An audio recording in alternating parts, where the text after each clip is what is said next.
Narito ang ilang mga paraan upang mapanatili ang positibong mindset. Maglaan ng oras para magpasalamat sa mga bagay na iyong pinasasalamatan araw-araw.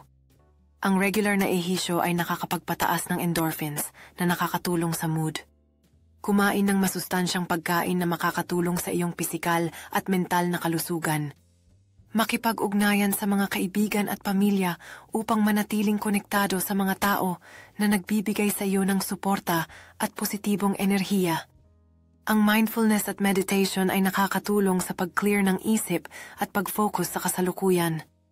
Magbasa ng mga aklat o artikulo na nakakatulong upang makakuha ng bagong perspektibo at inspirasyon.